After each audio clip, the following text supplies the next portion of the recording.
Mga boss, ito na naman tayo sa isang trade rumor na kapag nangyari, siguradong yayanigin ng buong NBA.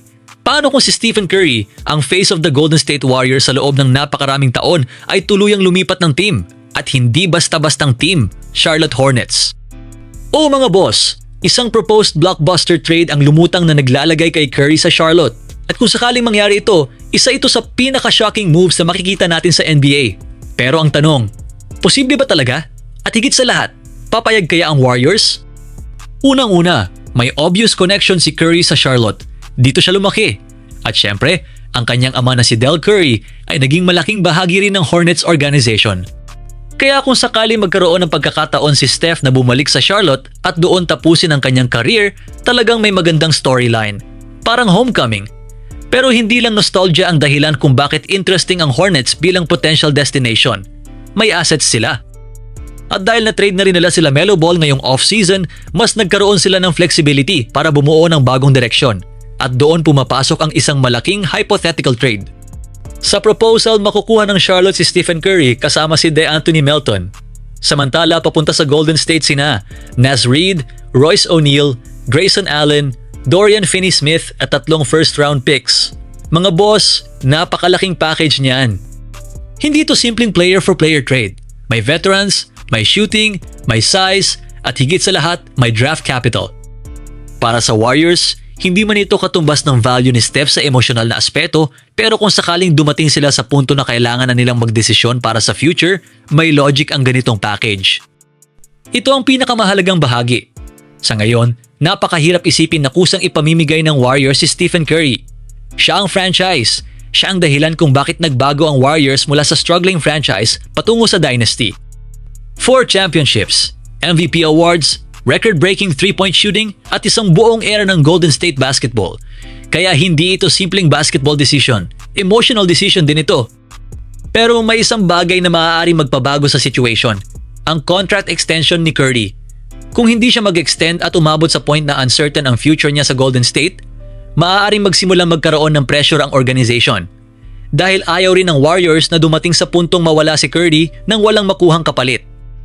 Ngayon, isipin natin kung sakali mangyari. Curry sa Charlotte. Napakalaking bagay nito para sa Hornets. Hindi lang dahil superstar siya. Isipin ninyo ang epekto sa franchise. Ticket sales, national television games, jersey sales, media attention. At higit sa lahat, isang NBA icon ang babalik sa lugar kung saan siya lumaki. Pero basketball-wise, may malaking question. Kaya ba ng Hornets na maging contender agad? Dahil kahit si Curry ay napakahusay pa rin, hindi niya kayang mag-isa na dalihin ng isang rebuilding team hanggang championship. Kailangan niyang magkaroon ng solid supporting cast at iyon ang magiging challenge ng Charlotte. Realistically mga boss, napakaliit pa rin ang posibilidad.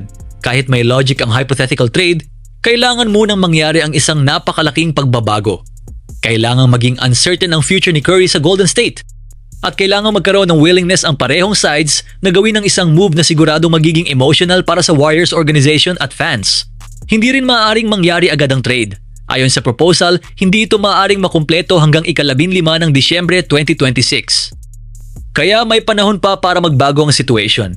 Maaaring mag-extend si Curry, maaaring gumanda ang Warriors, o maaaring magkaroon ng bagong development na magpapabago sa buong senaryo.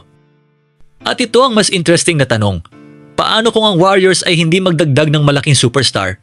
Paano kung hindi sila maging contender? At paano kung mapagdesisyonan ni Curry na gusto pa niyang magkaroon ng pagkakataong manalo ng isa pang championship?